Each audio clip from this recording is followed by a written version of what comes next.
नमस्कार, खबर control news में आपका स्वागत है। आज हम भारतीय जनता पार्टी के जिला उपाध्यक्ष उमेश विश्वकर्मा जी से क्षेत्रीय मुद्दों पर सीधी बात करेंगे। विश्वकर्मा जी, खबर कंट्रोल न्यूज़ में आपका स्वागत है सर। सबसे पहले जान लें सर, आपकी सरकार केंद्र में चल रही, लगातार पेट्रोल डीजल के दाम बढ़ रहे हैं, इस पर आपकी क्या राय है सर?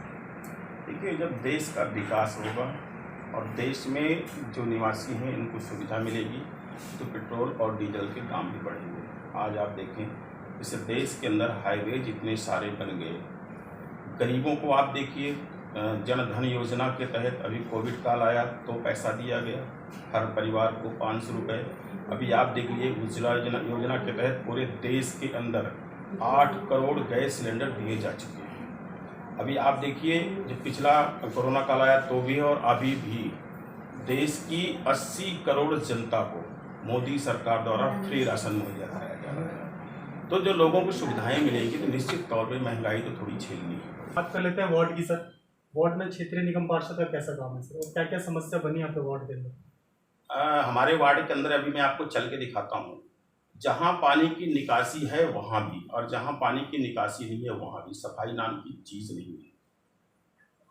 हमारी कॉलोनी, मैं जहाँ बैठा हूँ, मैं इस कॉलोनी का RW का प्रधान हूँ, और जबकि हमारे यहाँ नालियाँ बिल्कुल परफेक्ट हैं, पानी की निकासी बढ़िया है, लेकिन सफाई ना होने की वजह से गलियों में पानी भरा हुआ है। कई बार मैं बोलता हूँ पार्षद को कि अगर आपको काम नहीं करना है तो आप चुनाव जीते, और चुनाव जीतने के बाद आप वसूली में लग गए, और वसूली में लग गए तो आप काम कैसे करेंगे?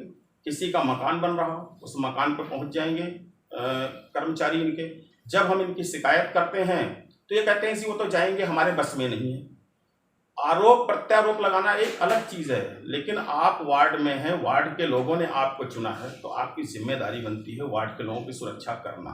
साफ सफाई आपकी जिम्मेदारी है, आपकी जिम्मेदारी बनती है साफ सफाई करवाना।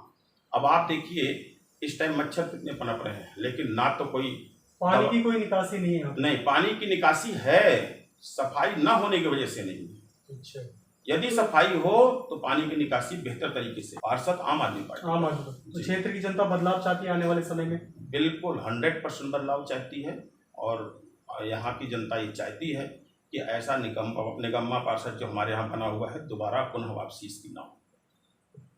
पार्टी अगर आपको मौका देने का निगम चुनाव लड़ने के तो आप लड़ेंगे सर?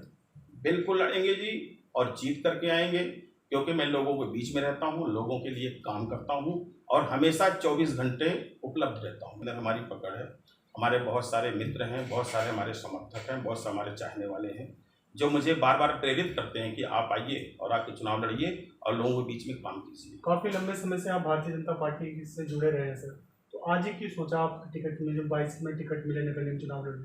पहले भी सोचा आपने?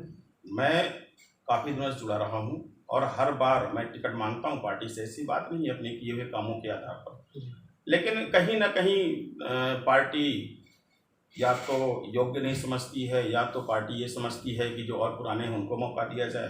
तो अब की बार मुझे उम्मीद है कि पार्टी मुझे पूरा मौका देगी। तो मिशन 22 की बात कर ले तो कितनी सीट आने की संभावना लग रही है दिल्ली में? 272 लगी सर। सरकार हमारी बनेगी MCD में, जो 3 MCD हैं, 3 के तीनों में, और जो पहले सीटें आई उससे भी ज़्यादा सीटें आएंगी। जिस तरह आप कह रहे हो उसमें कोई मैजिक करेगी भारतीय जनता पार्टी? बिल्कुल 100% मैजिक करेगी। लोगों के दिलों में भारतीय जनता पार्टी जगह बना चुकी है, और आगे आने वाला 2022 का चुनाव आपको बता देगा कि भारतीय जनता पार्टी कितना मैजिक कर चुकी है लोगों को। आपसे जान लेंगे विश्वकर्मा जी, कोरोना काल में कैसी उपस्थिति रही आपके क्षेत्र के प्रति? कोरोना काल की जब से शुरुआत हुई अप्रैल 2020 से जी, मैंने अपने क्षेत्र के लोगों से कहा कि आप लोग घबराएं ना, किसी के पास राशन नहीं है तो हम राशन भी मुहैया कराएंगे, किसी को इलाज की दिक्कत है इलाज में भी हम ले जाएंगे, और हमने किया भी। हमने लिस्ट बनवाया, लिस्ट बनवा करके लोगों को बाकायदे हमने राशन मुहैया कराया, और राशन मुहैया कराने के बाद भी लोगों के फ़ोन आते रहे तो मैं राशन उनके घरों में पहुंचाता रहा।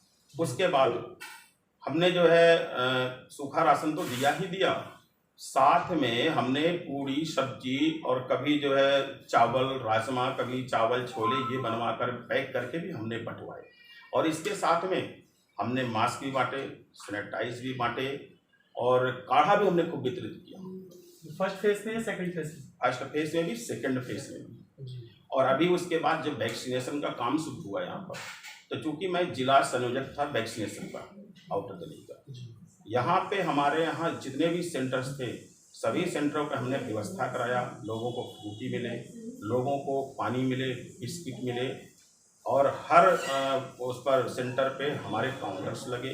हमारे भाजपा के कार्यकर्ता वहाँ गए और जाकर लोगों की मदद किया। बल्कि हमारे बगल में भी एक सेंटर था, इस सेंटर पे हमने पानी बांटा, फ्रूटी बांटा और बाकायदे लगातार लोगों को सेवा करते रहे। उसी सेवा के चक्कर में मैं खुद भी पॉजिटिव हो गया और मेरा परिवार भी पॉजिटिव हो गया, लेकिन सेवा कार्य हमने छोड़ा नहीं, सेवा कार्य में लगातार हम लगे रहे। तो आप भी कोरोना ग्रस्त हो गए थे कोरोना काल में? जी बिल्कुल, हम भी। क्या मैसेज रहेगा अंत में आपका? नहीं, देखो, मैं तो सबको कहना चाहता हूँ, पूरे देशवासियों से कहना चाहता हूँ कि जो सरकार की गाइडलाइन है उसको फॉलो करें। आप निश्चित तौर पे मास्क लगाएंगे, 2 गज की दूरी रखेंगे, हाथ सैनिटाइज करेंगे तो अपना बचाव रखेंगे। इसलिए मेरा तो आह्वान है पूरे देश के लोगों से कि आप लोग कोरोना से बचने के लिए इससे बढ़िया कोई बेहतर कोई उपाय नहीं हो सकता है। बिल्कुल, सरकार कुछ प्लानिंग कर रही है सर तीसरी लहर को? भगदड़ का माहौल तो नहीं बनेगा फिर से? मैं बताता हूँ आपको, हमारी सरकार भारतीय जनता पार्टी के कार्यकर्ताओं को प्रशिक्षित कर रही है कि अगर तीसरा वेव आता है और उसके बाद भी कोई वेव आता है तो हर वार्ड के अंदर कम से कम हर बूथ पे 2 कार्यकर्ता प्रशिक्षित हों जो उनकी मदद करें और मदद करके उनको जो आवश्यकता हो उपलब्ध कराएं। ऐसी व्यवस्था पार्टी कर रही है। बिल्कुल सर, आशा करते हैं आप निगम पार्षद बने ताकि चौमुखी विकास देखने को मिले किराड़ी में। समय देने के लिए बहुत बहुत धन्यवाद सर।